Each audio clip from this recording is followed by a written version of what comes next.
All right, what's up, guys? Let's talk about something Obscene company. I've done a J-Cape before. This is the model. This is the J-Cape version 4. And I've done a J-Cape a couple of years ago. I don't remember what version it is.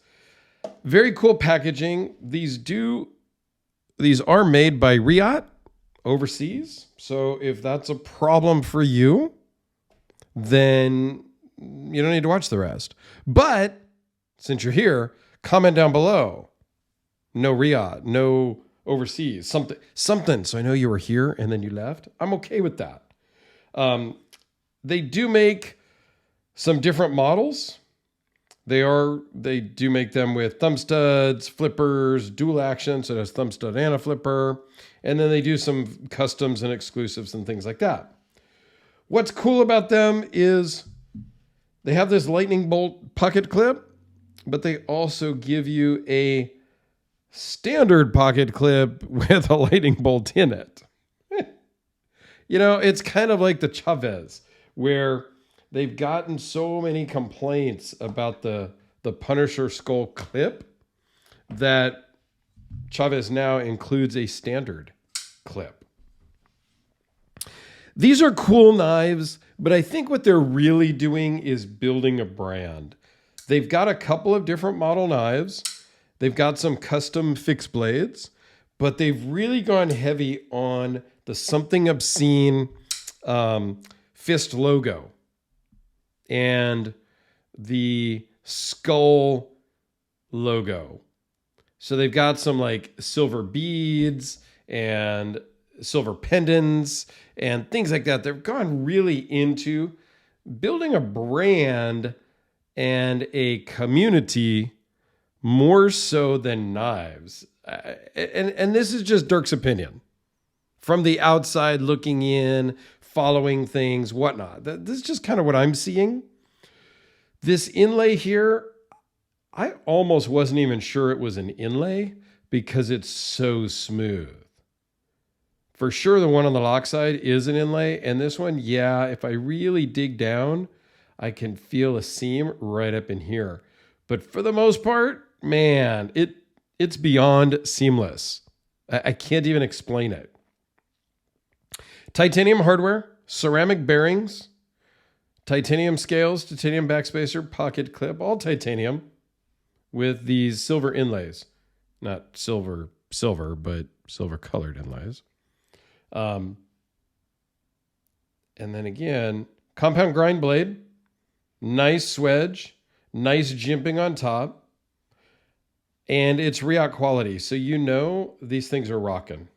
They fire with authority, nice control, little bit of a drop shut, little bit of a controlled shut, nice, just smooth hydraulic action. This pocket clip works great. I didn't test the other one, but this one does work great.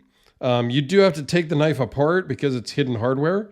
So one of the reasons why I did not change it or take it apart, but because this one works fine.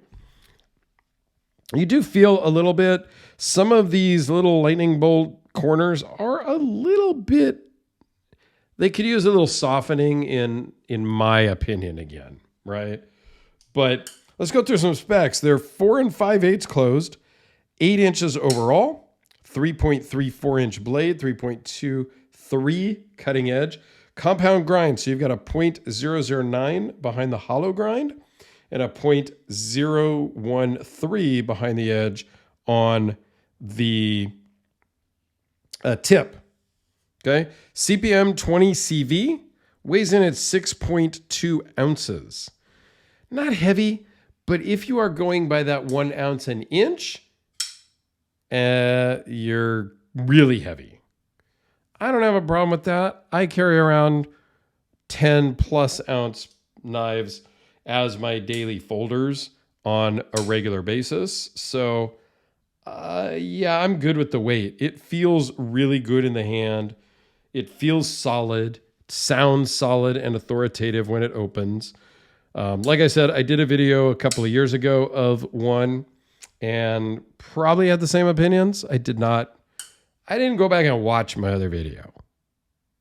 I don't know if anybody else does, if any other YouTube reviewer people go back and watch their old videos and be like, oh man, that was like, I said something totally different back then. I don't know. But here it is with the Sharpie. Spyderco, another overseas made, the Kubi KB237. My favorite, well, one of my favorite budget user folder knives that I would not be bothered if it were to get lost or something like that. I would just pick another one up for around $50. These are about 475 depending on configuration. I think on their website they start at 475 and go up.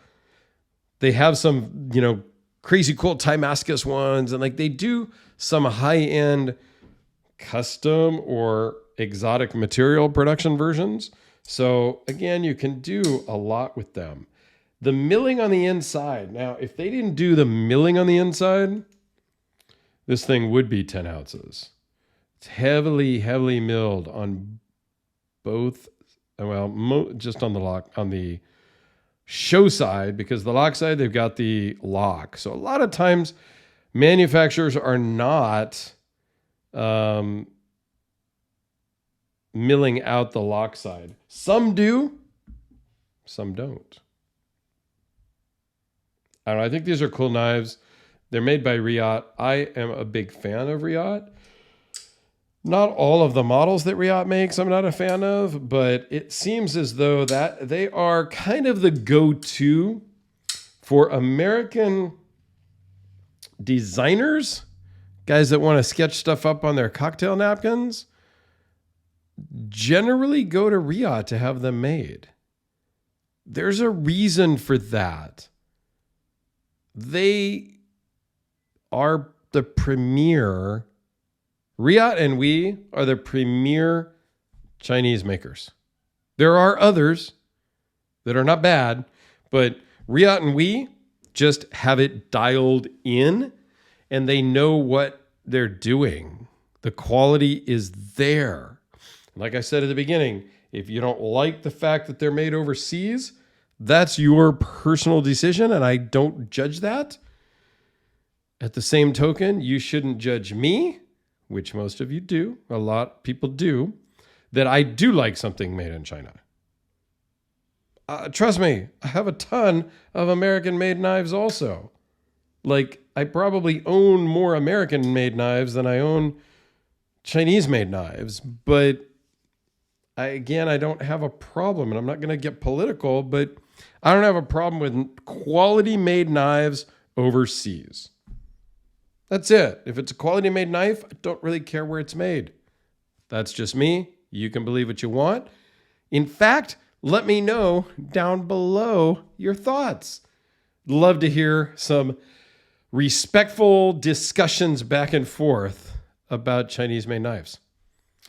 Thanks a lot. This was lent in, so I will get it back to Will, the owner, once I get through the rest of his box, because there is quite a few in the box that I still need to get through. So thanks a lot for watching, everyone. Have a fantastic day, and come back tomorrow.